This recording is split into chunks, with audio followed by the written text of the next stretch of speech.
하나님의 말씀을 함께 봉독하겠습니다. 자유롭게 하는 온전한 율법을 들여다보고 있는 자는 듣고 잊어버리는 자가 아니요 실천하는 자니 이 사람은 그 행하는 일에 복을 받으리라. 아멘.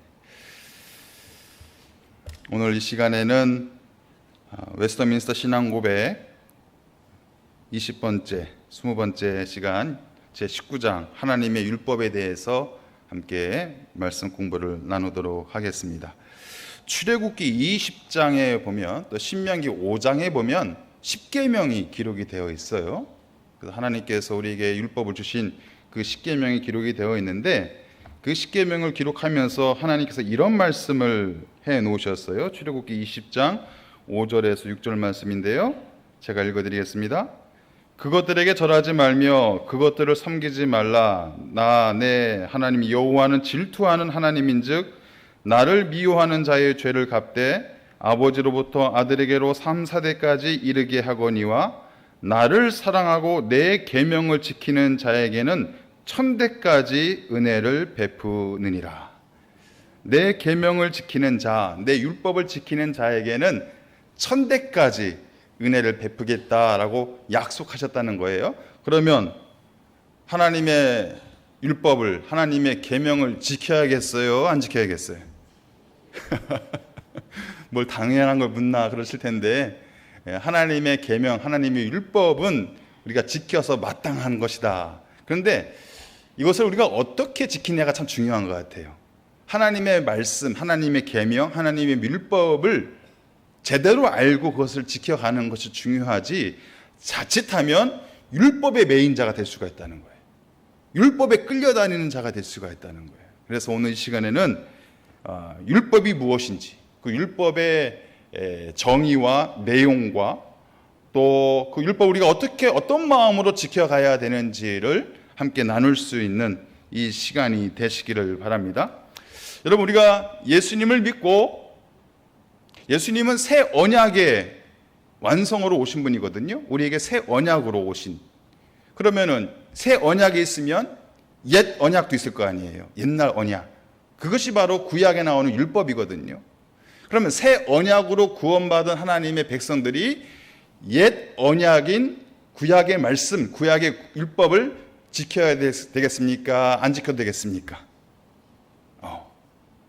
지켜야 된다는 사람도 있을 것이고 나는 이미 새 언약의 완성으로 새 언약으로 오신 예수님으로 인해서 구원받은 사람인데 옛 언약이 무슨 소용이 있겠습니까? 무슨 의미가 있겠습니까?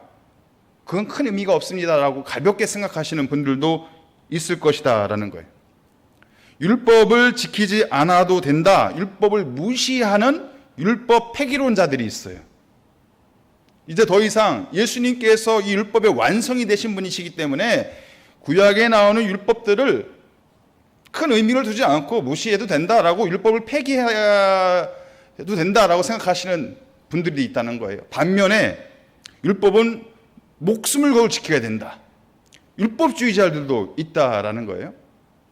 여러분, 우리가 이단으로 규정하고 있는 제7일 안식일교가 있습니다. 이 안식일교는요, 주일이 언제일까요? 지금도 토요일이에요. 토요일이 그들에게는 주일이에요. 왜 그렇죠? 구약의 율법을 그대로 지키고 있는 거예요. 지금 오늘날 현대까지도 신약에서 나오는 주일의 개념을 인정하지 않고 구약의 율법에 아직도 머물러 있는 바로 이런 사람들이 율법주의자, 근본주의자라고 우리가 말할 수 있다라는 것입니다.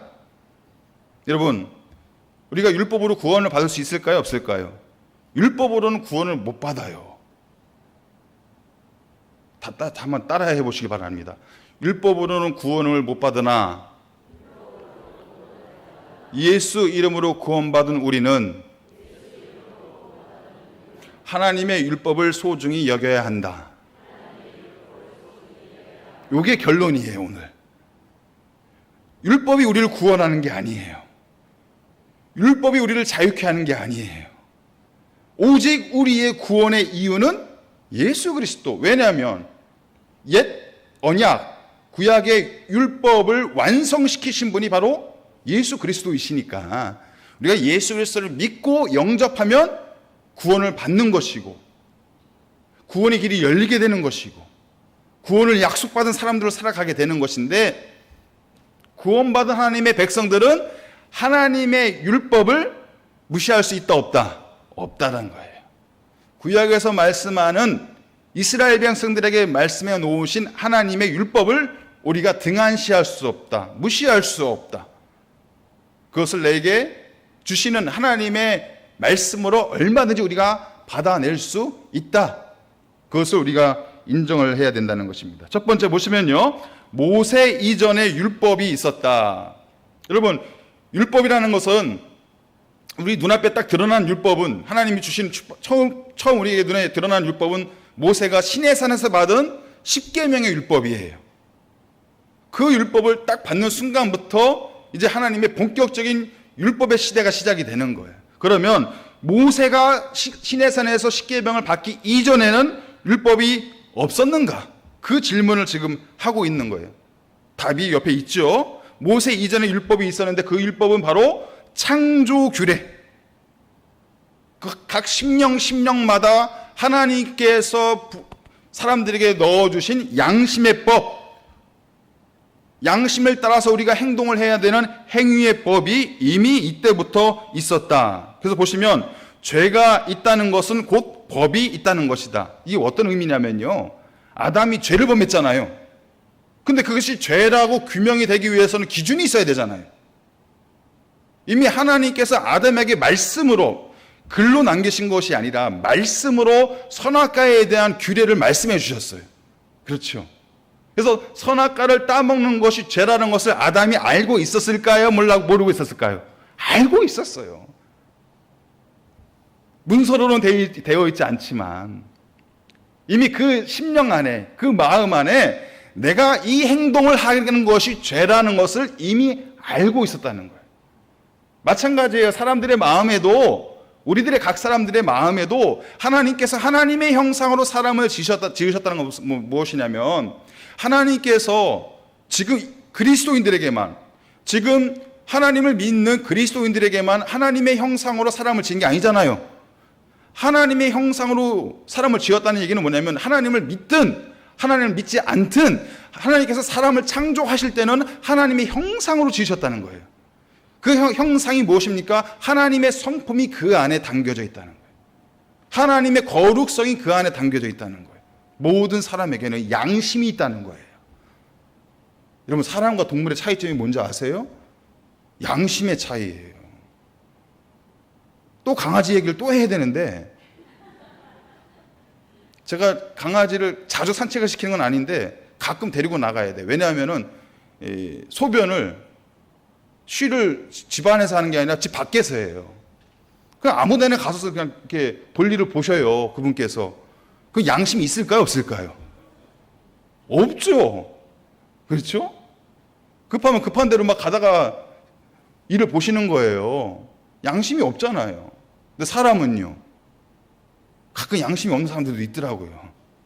얼마나 급하면 막 도로에다 차를 세워놓고 실례를 하신 분들도 계시는데, 사람에게는 양심이 있잖아요. 양심의 법이 있다는 거예요. 하나님께서 사람을 창조하실 때는, 하나님의 형상으로 사람을 창조하실 때는 양심의 법을 이미 우리에게 주셨다. 그 양심의 법으로 인해서 율법은 없었지만 나의 행동이 잘못된 행동이다, 나의 행동이 죄된 모습이다라는 것을 분별할 수 있었다라는 것입니다.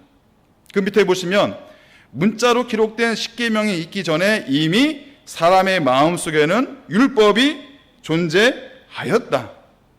이미 사람의 마음 가운데는 율법이라는 것이 존재했다는 거예요. 하나님의 마음으로, 하나님의 형상으로 사람들 마음속에 양심이라는 법을 하나님께서 이미 부어주셨다는 거예요. 로마서 2장 12절 말씀 한번 보실까요? 한번 읽어보겠습니다. 시작. 무릇 율법 없이 범죄한 자는 또한 율법 없이 망하고, 무릇 율법이 있고 범죄한 자는 율법으로 말미암아 심판을 받으리라. 여기서 율법이라는 것을 십계명으로 이해하셔도 돼요. 십계명이 없는 시대에 범죄한 사람들은 십계명이 아니어도 망하게 된다. 망하게 된다는 얘기는 심판을 당하게 된다는 거예요. 네. 율법이 없었지만, 성문화된, 문자화된 율법은 없었지만 그 양심에 따라서 심판을 당하게 된다. 또 율법이 있다는 얘기는 뭐예요? 이미 이제 율법을 받았어요. 십계명을 받았어요. 그 이후에는 그 율법에 의해서 심판을 받느니라. 그러니까 율법이라는 것이 글자로 나타나야 되지만 이것으로 인해서 심판을 당하는 것이 아니라 하나님께서 이미 우리에게 양심이라는 것을 우리 안에, 마음 안에 하나님의 마음, 하나님의 성품, 거룩한 심령, 양심이라는 것을 주었기 때문에 거기에 반하는 행동을 되었을 때는 그것이 곧 의의 기준이 되는 것이고 그것으로 인해서 심판을 당하게 되는 것이다. 아담의 범죄도 그렇고요. 동생을 죽였던 가인의 범죄도 그래요. 가인도 그것이 죄라는 것을 알고 있었어요. 그 마음에 따라서, 양심에 따라서 눈으로 보여지는 율법은 없었지만 그 마음에는 내가 좀 죄를 짓고 있구나, 그것을 알고는 있었다라는 거예요. 그 밑에 로마서 5장 14절 말씀 함께 읽어보겠습니다. 시작. 그러나 아담으로부터 모세까지 아담의 범죄와 같은 죄를 짓지 아니한 자들까지도 사망이 왕노릇하였나니 아담은 오실자의 모형이라.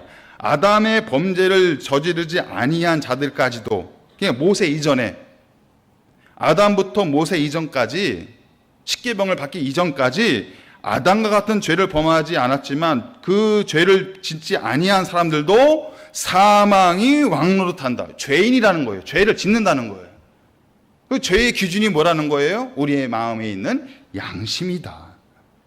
그것을 창조규례, 양식법, 행위법이라는 것입니다. 이것은 창조규례, 양식법, 행위법, 이것은 모든 사람들에게 있는 거예요.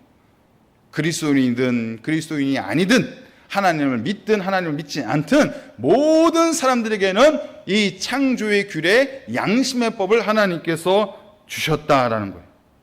그렇다면 두 번째, 창조 규례법은 무엇에 기인하는 것인가? 그 기준은 무엇인가? 제가 말씀드렸지만 이 창조 규례, 우리 마음속에 있는 이 양심의 법은 하나님의 성품으로부터 왔다라는 거예요. 하나님의 성품으로부터.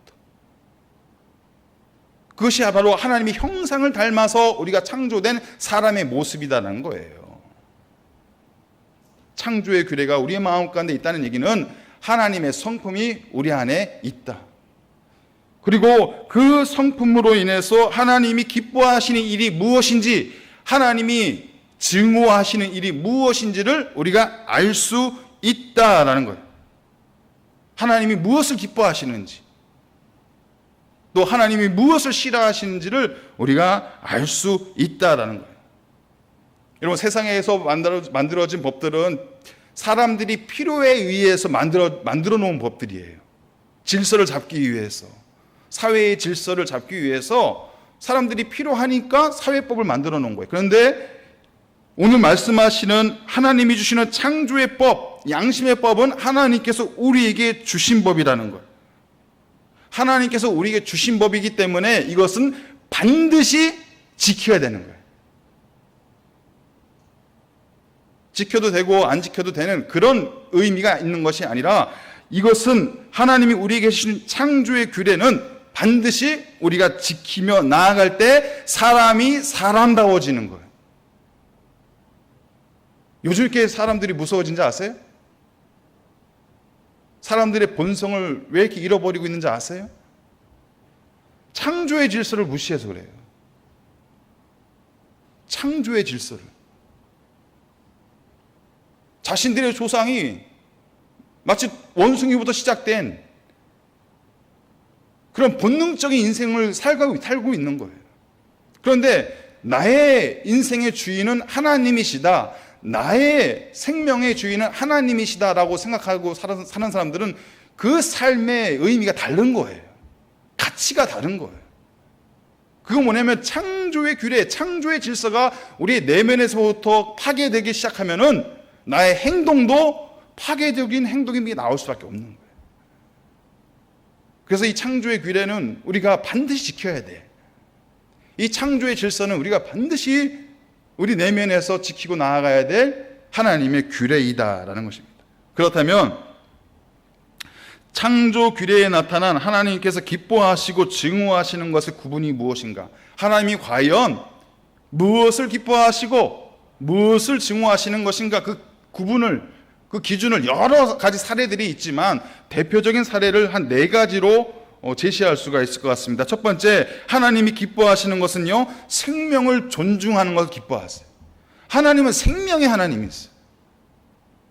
삼위일체 하나님, 성부, 성자, 성령으로 존재하신 하나님께서 서로의 존재를 축복하시고 존중하시고 사랑해 주셨어요. 그렇듯 하나님은 이 피조물을 만드실 때 사랑이라는 마음으로 이 피조물을 만들어 놓으셨다는 거예요. 그 얘기는 뭐냐면 하나님은 생명 자체를 너무너무 소중히 여기시는 분이에요. 근데 요즘 어땠습니까? 요즘 이 시대가 어때요? 생명을 너무 경시 여기는 시대가 되었잖아요. 타인의 생명뿐만이 아니라 나의 생명도 너무 쉽게, 너무 가볍게 여기는 시대가 되었다는 거예요. 여러분, 우리의 생명의 주인은 누구이시죠? 하나님이시잖아요. 그것을 내가 인정한다면 내가 살아가는 인생이 아무리 힘들고 피곤하고 어려울지라도 내 생명의 주인은 하나님이시기 때문에 내가 그것을 소중히 여겨야 된다는 거예요. 내 생명 자체를 너무너무 소중하게, 왜냐하면 하나님이 나를 소중하게 여기시기 때문에.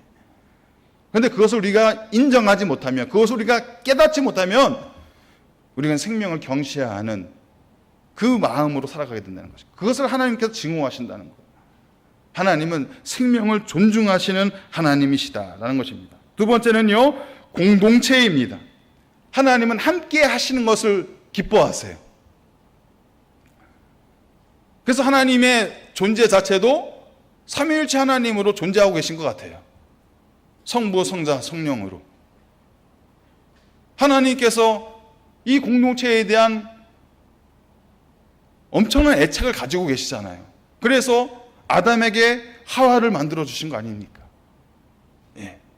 가족 공동체, 예전에 씨족 공동체, 부족 공동체, 그리고 민족 공동체, 교회 공동체. 이 공동체라는 것은요, 하나님의 성품으로부터 시작이 된 거예요. 그러니까 교회는 각자 도생하는 공동체가 아니라 함께 어울리며 살아가는 공동체라는 거예요. 물론 함께 하다 보면 사소한 갈등, 오해가 있을 수 있지요. 그런데 그것으로 인해서 하나님의 성품이 파괴돼서는 안 된다는 거예요. 교회 공동체 안에 함께하는 이 모습이 파괴돼서는 안 된다는 것이죠. 그래서 공동체에 대한 소중함을 하나님께서는 기뻐하신다라고 말씀하고 있습니다. 세 번째는요, 노동과 안식의 질서와 신성함입니다. 그럼 하나님은 어떤 하나님이실까요? 일하시는 하나님이세요. 일하시는 하나님. 하나님이신데도 지금도 일을 하신다는 거예요. 이 창조 세계를 다스리시기 위해서 일을 하고 계시다는 거예요. 그것이 하나님의 성품이라는 것입니다. 동시에 하나님은 어떤 하나님이실까요? 안식하시는 하나님이세요. 이것을 우리가 가장 정확하게 알 수 있는 것이 창조의 역사를 보면 알 수가 있잖아요. 6일 동안 창조 사역을 멋있게 감당하시고 보기에 좋았더라 말씀하시면서 안식하셨잖아요. 그것이 바로 우리 인생을 향한, 사람을 향한 질서가 된다는 거예요. 일하시는 하나님, 또 안식하시는 하나님. 이것이 바로 질서가 있고 신성함의 의미를 가지고 있다라는 것입니다. 여러분, 강원도 태백에 가면은 예수원이라는 데가 있어요. 대천덕 신부님이 운영하셨던 예수원이라는 그 공동체가 있거든요.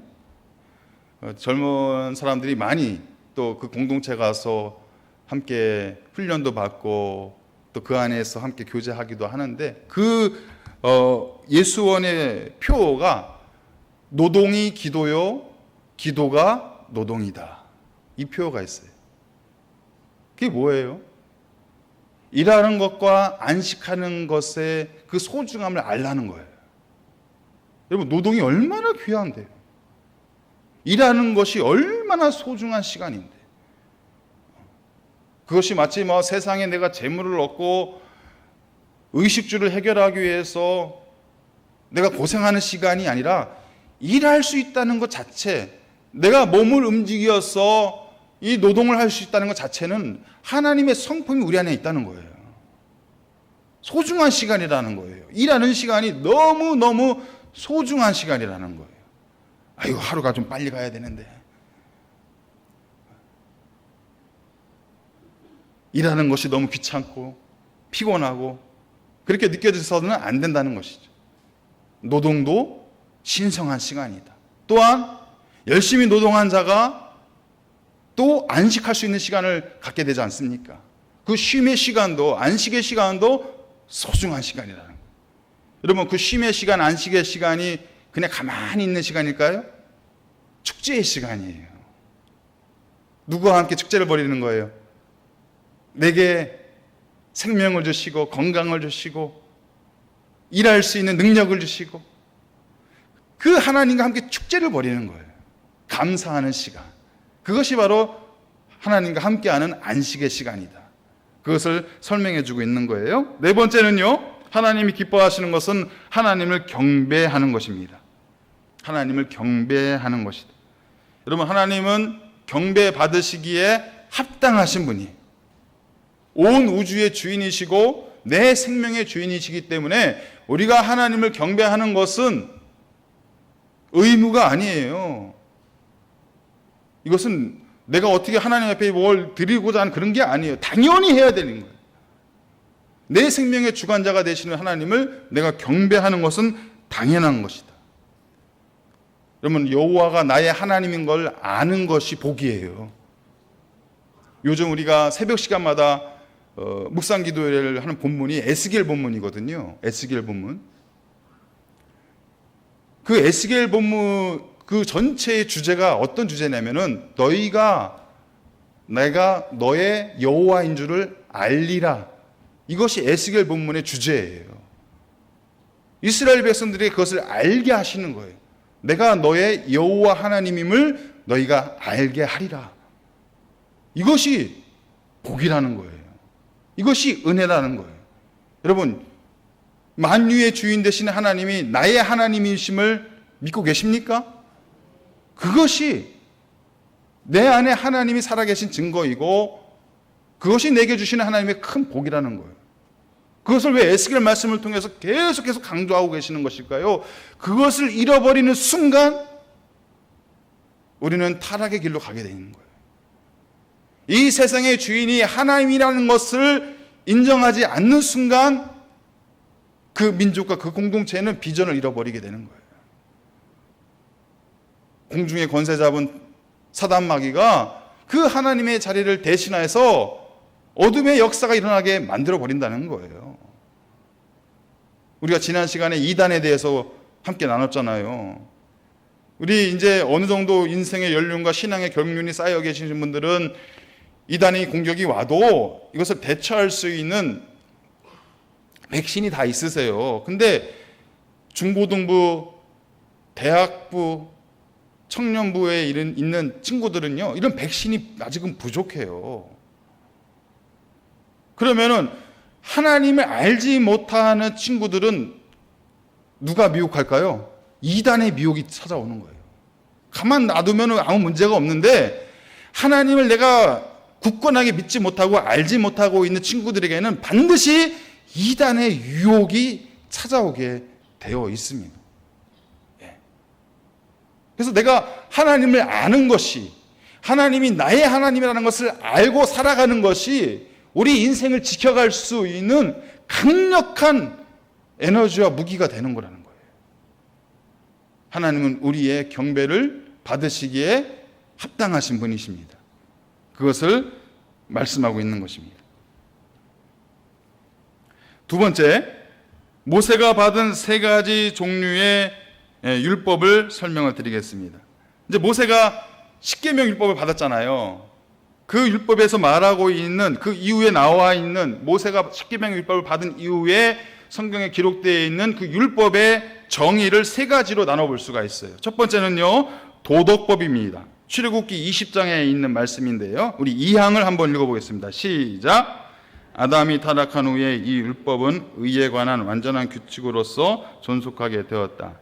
시내산에서 하나님이 십계명 형식으로 전하여 주셔서 두 돌비에 새겨졌다. 처음 네 계명은 하나님께 대한 우리의 의무를 기록했고 나머지 6계명은 타인에게 대한 우리의 의무를 기록해 두었다. 이것이 바로 십계명, 도덕법을 의미하고 있는 것이에요. 아까 이 모세가 시내산에서 율법을 받기 전에 있었던 창조의 규례가 있었잖아요. 각 사람들의 마음속에 주셨던, 심령들 가운데 부어주셨던 하나님의 마음의 법, 양심의 법이 있다고 말씀드렸잖아요. 그것이 이제 문자로 기록되어서 나타난 것이 바로 이 도덕법이라는 거예요. 도덕법. 그것을 정리해서 십계명으로 우리에게 주셨다라는 것입니다. 그러니 이 십계명은 모든 사람들이 지켜야 될 하나님의 율법이에요. 하나님을 믿는 사람들이나 하나님을 믿지 않는 사람들이나 사람의 모습으로 태어난 모든 사람들은 이 양심에 있는 이 법이 문자로 드러난 십계명을 지켜야 되는 거예요. 아, 이거는 뭐 교회 다니는 사람들만 해당되는 율법이야. 아니라는 거예요. 하나님은 그런 의도로 십계명을 주신 것이 아니라는 거예요. 하나님이 만들어 놓으신 모든 백성들, 모든 사람들에게 이 십계명이 유효합니다. 다시 말씀드려서 하나님이 그 사람을 심판하실 때 무엇을 기준으로 심판하실까요? 십계명 율법을 가지고. 그것이 우리의 의의 기준이 된다는 거예요. 하나님을 믿지 않는 사람들도 하나님의 심판을 받습니다. 그 심판의 기준이 바로 십계명이다. 이래서 이 도덕법은, 이 십계명을 말씀드리는 이 도덕법은 모든 사람들이 지켜야 되는 하나님의 율법이다라는 것입니다. 근데 이 율법은 첫 번째부터 네 번째까지의 계명은 하나님과 우리의 관계를 설명해 놓은 것이고, 나머지 6개의 계명은 사람과의 관계, 타인과의 관계에 대한 내용을 설명해 놓은 것이다. 그리고 이 십계명을 우리 예수님께서 두 계명으로 확실하게 정리를 해놓으셨죠. 이 십계명의 정신이 예수님께서 가장 큰 율법이 무엇입니까? 라고 물어봤을 때 두 가지 계명으로 정리를 해놓으셨어요. 무엇이죠? 마음을 다해서 하나님을 사랑하고 내 이웃을 내 몸과 같이 사랑해라. 두 가지. 하나님 사랑, 이웃 사랑. 너무 간단하죠? 십계명을 다 못 외워도 하나님 사랑, 이웃 사랑, 이것이 우리의 근본이고 우리 성도의 삶에 있어서 가장 중요한 덕목임을 예수님께서 말씀해 놓고 가신 거예요. 하나님 사랑, 이웃 사랑. 여러분, 율법이 되게 많잖아요. 구약에 나오는 율법들이 이스라엘 백성들이 지금도 지키고 있는 율법들이 수백 가지가 되잖아요. 그것을 우리가 다 어떻게 기억하고 다 알고 어떻게 그걸 다 지킬 수 있겠어요. 그런데 간단하게 지킬 수 있는 방법이 있어요. 하나님 사랑하는 거예요. 하나님 사랑하고 내 가족을, 내 이웃을, 내 형제 자매를 사랑하는 것. 그 두 가지로 인해서 하나님은 그래, 착하다, 충성스럽다, 우리를 인정해 주시고 우리를 받아주신다라는 것이죠. 그래서 이 도덕법이 그만큼 중요하다는 것입니다. 두 번째, 의식법이 나옵니다. 출애굽기 25장에서 40장까지의 말씀인데요. 우리 3항을 한번 읽어보겠습니다. 시작. 도덕적 율법이라고 부르는 이 율법 외에도 하나님은 그 시대의 교회인 이스라엘 사람에게 의식에 관한 법들을 주기를 기뻐하셨다. 여기에는 몇 가지 독특한 의식에 관한 것이 포함되어 있는데, 한편으로는 예배에 관한 것으로 그리스도와 그의 은총, 행동, 고난, 그리고 공로를 예표로 해서 보여준다. 다른 한편으로는 도덕적 의무에 관한 여러 가지 교훈이 있다. 모든 의식에 관한 율법은 신약 성경 시대에서는 폐기되었다. 이 의식법이 뭐냐면요, 제사법이에요. 레위기에 보면은 수많은 제사법이 나오죠. 예. 여러분들이 성경을 읽다가 잘 가다가 딱 걸리는 데가 있잖아요. 레위기, 위기. 그래서 레위기예요. 거기 다 걸려요. 근데 거기 나오는 제사법이 바로 이 의식법을 의미하는 것인데, 그 제사법, 그 의식법이 왜 필요하느냐? 그것이 예표가 되는 것이 있는데, 그것이 바로 예수 그리스도의 구원의 사역을 예표해 주는 거예요. 그러니까 구약 시대에 그 수많은 제사들이 의미하는 것은 무엇이냐? 앞으로 오실 메시아 예수 그리스도의 구원의 계획을 우리에게 예표로 보여주고 있는 것이다. 그러면 신약 시대에 보시면 맨 마지막에 모든 의식에 관한 율법은 신약 성경 시대에는 폐기되었다. 이 의미가 뭐예요? 예수님이 오셨잖아요, 이제. 예수님이 이 땅에 오셨잖아요. 그러니까 예표가 필요 없는 거예요. 실체가 드러났으니까 더 이상 예표가 필요 없는 것이 아니에요. 그러니까 우리가 이렇게 예배의 공간에 모여서 함께 예수 그리스도의 이름을 의지하고 예수 그리스도의 이름을 붙잡고 예수 그리스도의 이름을 높이고 예배 드리는 것이 가능해진 거예요. 만약에 그것이 안 되었다면 양 잡아야 돼요. 지금 양. 여러분들 주일마다 양 잡고 소 잡고, 우리 장로님들이 이제 양 잡고 소 잡고, 그 구약의 의식법이 그대로 지금 벌어져야 된다는 거예요. 그런데 분명히 이 신앙 고백에서 말하고 있는 것은 모든 의식에 관한 율법은 예수님으로 완성이 되었다. 2000년 전에 예수님께서 십자가에서 못 박히시면서 외치셨던 다 이루었다. 테텔로스타이, 다 이루었다. 그 의미가 무엇입니까? 내가 할 거 다 했어. 이것이 아니에요. 구약에서 수십 번, 수백 번, 수천 번 그리스도를 예표했던 모든 제사의 규례들이 나로 인해서, 나의 희생으로 인해서 다 완성되었다. 이제 새로운 예배의 시대가 열리게 된 것이다. 우리에게 말씀하고 있는 거예요.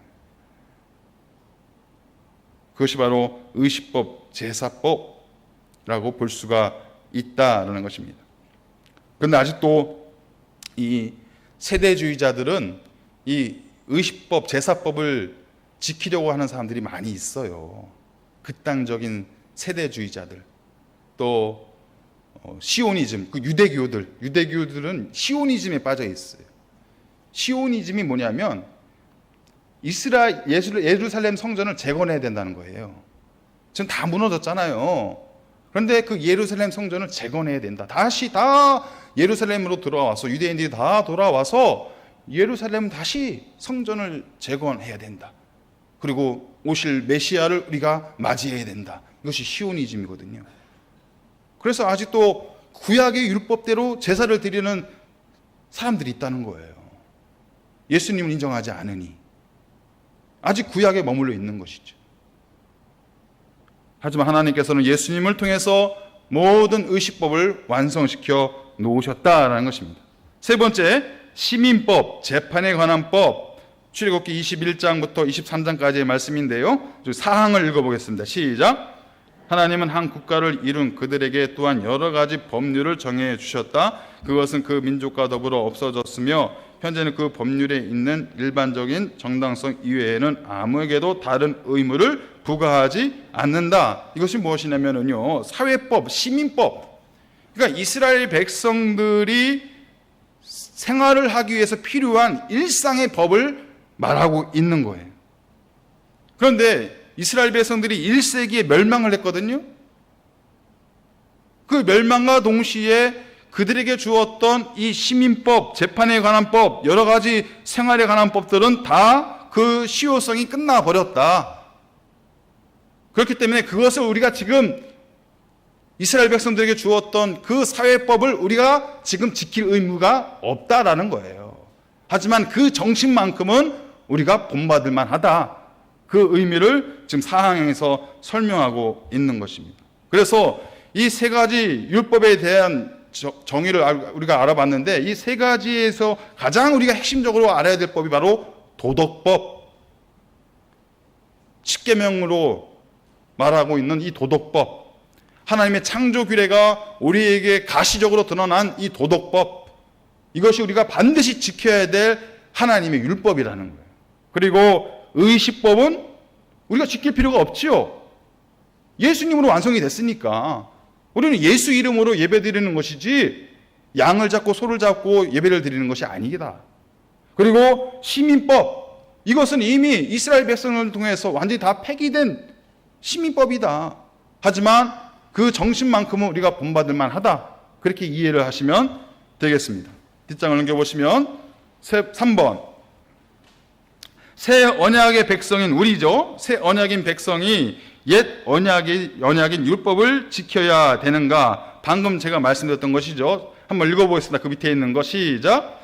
성도는 의무로서 율법을 지키는 것이 아니라 자발적으로 기쁨으로 순종하는 것이다. 우리가 율법을요, 그것을 의무가 있기 때문에 성도의 의무로서 율법을 지키는 것이 아니라 우리 안에 주신 하나님의 거룩한 성품, 내 안에 있는 하나님의 그 마음, 우리의 거룩성, 그것을 회복하면서 하나님의 율법을 자발적으로 기쁨으로 순종하며 지켜나가야 된다라는 것을 설명하고 있다라는 것입니다. 여러분, 새 언약에 있어서 우리는 새 언약이 누구예요? 우리에게 오실 새 언약, 예수 그리스도로 인해서 우리가 무엇을 누린다고 그랬죠? 죄와 사망에서 자유함을 누린다라고 했어요. 자유함. 그 자유함의 의미가 뭐냐면 내가 하나님의 명령과 하나님의 계명과 하나님의 율법을 지키지 않아도 된다는 자유함이 아니고, 우리는 내가 이제 자발적으로 순종하는 마음으로 하나님의 말씀을 기쁨으로 지키며 살아가겠다는 그 자유함을 설명하고 있는 거예요. 그리스도 안에서 자유함을 누린다는 것은. 그래서 진짜 예수님을 만나고 진짜 예수님을 믿는 사람은 하나님의 말씀과 하나님의 계명과 하나님의 율례를 소중히 여길 수밖에 없다는 거예요. 그건 나하고 상관이 없는 이야기야. 이것이 아니라 우리 안에 내면에 주신 하나님이 주시는 그 양심의 모습이 그 하나님의 율례와 하나님의 법도를 소중하게 우리가 그것을 인정하고 그것을 지키며 살게 된다. 이것이 성도의 자유함이다라는 것을 우리가 알 수 있습니다. 자, 마태복음 5장 17절 18절 말씀 보시면 예수님께서 이런 말씀하시죠. 한번 읽어보겠습니다. 시작.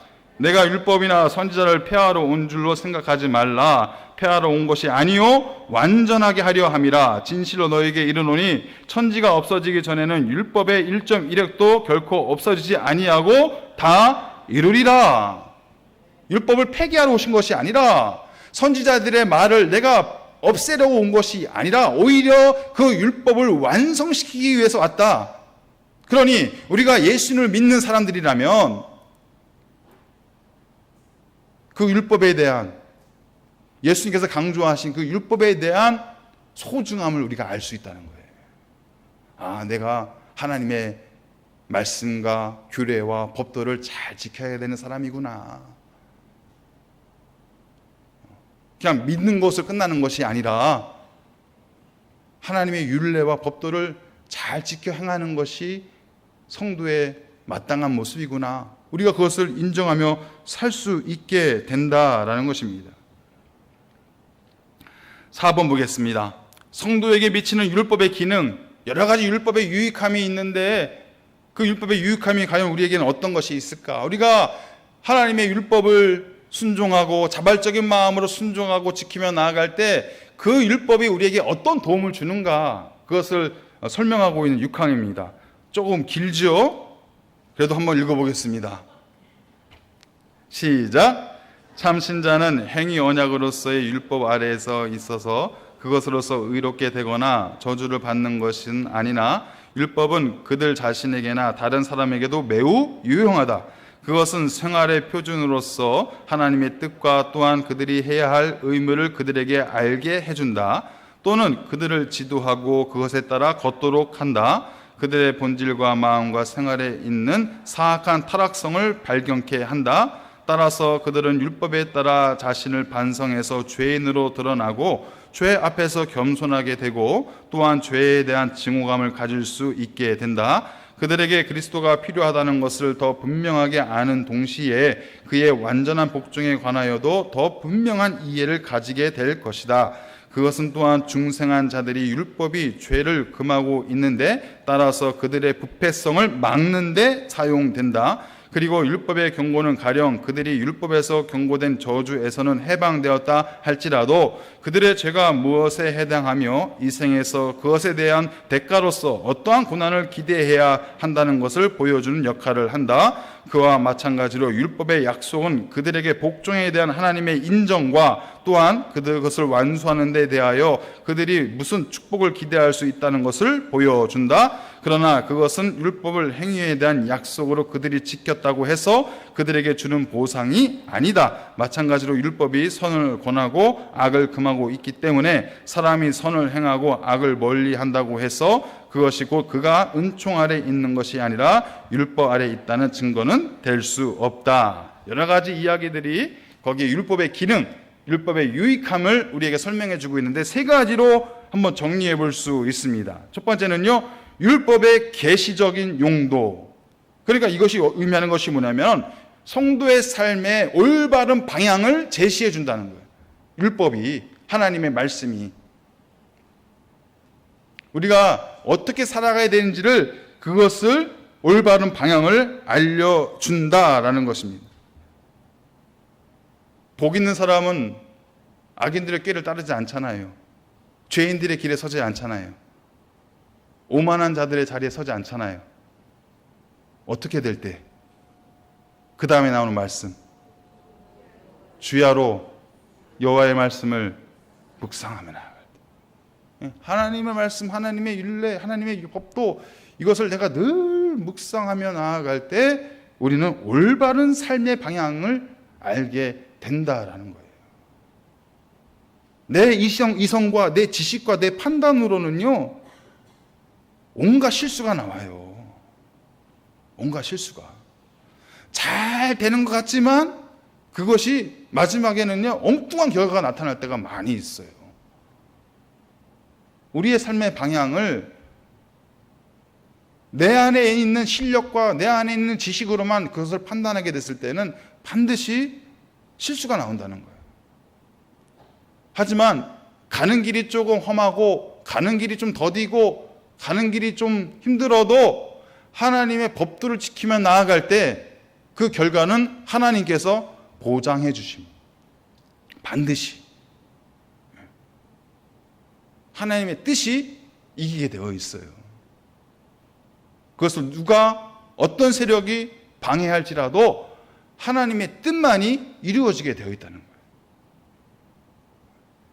그래서 율법의 계시적인 용도, 우리의 삶의 방향에 올바른 방향을 알려준다. 두 번째는요, 죄를 깨닫게 하여 준다. 이것이 바로 갈라디아서 3장 24절에 있는 말씀인데요, 죄를 고백하면서 예수께로 인도해주는 초등 교사이다. 우리가 죄를 깨달아야 되잖아요.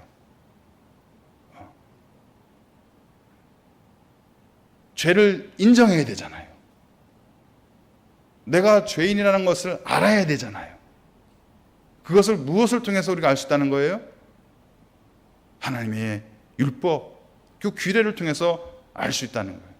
그래서 종교개혁자 마틴 루터는요, 성도들이 기도할 때는 항상 십계명을 먼저 놓고 기도하라고 했어요.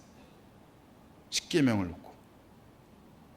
십계명을 놓고 봤을 때 나의 모습이 어떠한 모습인지, 나의 행동이 어떠한 행동인지를 분별하라는 거예요.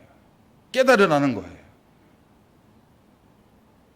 다들 죄를 안 짓는 표정으로 좀 앉아 계시는데, 있잖아요. 죄가 있잖아요. 저도 있고 여러분도 다 죄가 있잖아요.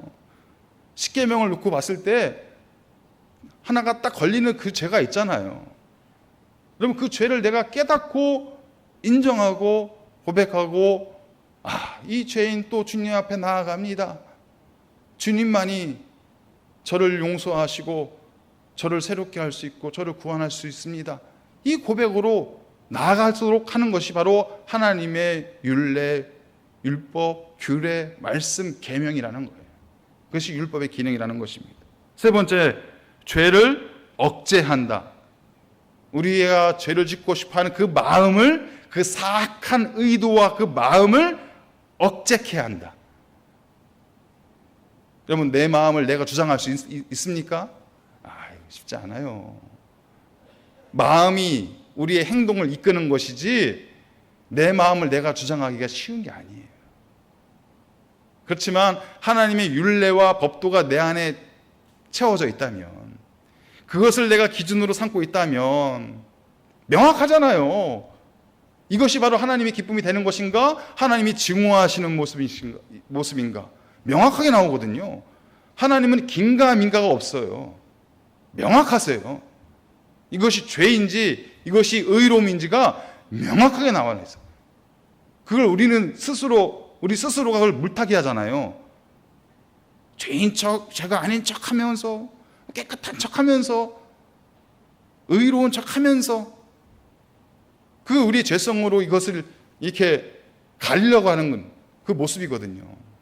근데 하나님의 말씀 앞에서는요, 하나님의 율법 안에서는 명확해요. 이것이 죄인지 의로움인지가. 그래서 하나님의 그 말씀이, 율례가 내 안에 있다는 것은 우리의 죄된 행동을 억제케 할 수 있는,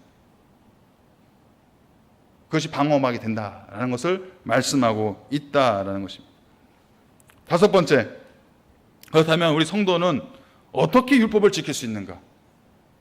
하나님이 우리에게 주신 율법이 있는데, 그 말씀들이 있는데 이것을 우리가 어떻게 지키며 나아갈 수 있는 것인가? 자, 7장을 읽어보시면 그 의미를 알 수가 있습니다. 시작! 상기한 바와 같이 율법의 사용법은 복음의 은총에 반대되는 것이 아니라 오히려 그것에 잘 따르는 것이다. 그리스도의 영은 율법 안에서 계시던 하나님의 뜻이 요구한 바를 자유롭고 기쁜 마음으로 행하도록 인간의 의지를 억제하기도 하고 능력 있게 하기도 하신다. 누가? 그리스도의 영이, 성령이 우리의 마음 가운데 자유롭고 기쁜 마음으로 행하도록 우리의 의지를 억제하기도 하고 우리에게 능력을 주시기도 한다. 성령이, 그리스도의 영이 우리를 율법을 행하는 자로, 율법을 따르는 자로, 율법을 지키는 자로, 율법을 소중히 여기는 자로 살아가게끔 인도하시고 도와주신다라는 것입니다. 이것이 우리의 소망이 되는 거예요. 우리가 율법주의자가 되지 않아도 성령께서 우리 마음 가운데 임하셔서 그 율법에 대한 하나님의 말씀과 율례에 대한 규례에 대한 소중함을 느끼게 하고 그 율법을 지키며 살아가는 자로 우리에게 능력을 주시고 힘을 주시고 지혜를 주신다. 누가 하신다고요? 성령이, 그리스도의 영이 함께 하신다는 거예요. 우리가 의지할 대상은 성령밖에 없는 거예요. 성도의 삶은 무엇이냐? 성령을 의지하는 삶이에요. 내가 거룩해져야지 라고 결단하고 마음먹는 순간 내가 거룩하지 못하게 될 이유가 100가지는 생겨요. 그 유혹들이, 수만 가지 유혹들이 우리에게 쫙 펼쳐지는 거예요. 사단 마귀가 가만히 있지 않거든요. 그런데 그것을 우리가 대처할 수 있고 이겨낼 수 있는 방법은 그리스도의 영으로 충만한 거예요. 이렇게 믿음 생활을 통해서 예배 생활, 말씀 생활, 기도 생활, 우리가 감당하고 있는 이 신앙 생활을 통해서 내 안에 그리스도의 영이 충만하면요, 하나님에 대한 사모함도 더 깊어지게 되는 것이고 하나님의 말씀과 율례와 법도를 기쁜 마음으로, 순종하는 마음으로 얼마든지 우리가 지키며 살아갈 수 있게 되는 것이다. 그것을 오늘 이 말씀에서 강조해주고 있습니다. 마지막 정리되는 말씀, 고린도후서 9장 21절 말씀, 우리 한 목소리를 읽겠습니다. 내가 하나님께는 율법 없는 자가 아니요 도리어 그리스도의 율법 아래에 있는 자이다. 아멘. 그 율법을 소중히 여기시고 또 하나님 우리에게 주시는 거룩한 마음들을 아름답게 펼치며 살아갈 수 있는 우리 모두가 되시기를 주님의 이름으로 축복합니다. 하나님 아버지 감사합니다. 오늘 하나님의 율법에 대해서, 하나님의 계명과 말씀에 대해서 함께 나누었습니다. 우리의 마음은 부족하고 연약하지만 그리스도의 영이, 성령이 우리 안에 충만히 임하셔서 우리가 하나님의 말씀 앞에, 율례와 규례 앞에 기쁜 마음으로 순종하며 살아갈 수 있는 거룩한 하나님의 백성들 다 되게 하여 주시옵시고, 우리의 삶의 모습이 하나님을 기쁘시게 하는 영광스러운 삶의 모습으로 자라나고 성장되도록 인도하여 주시옵소서. 모든 영광을 주님 앞에 올려드려오며 예수 그리스도의 이름으로 기도하옵나이다. 아멘.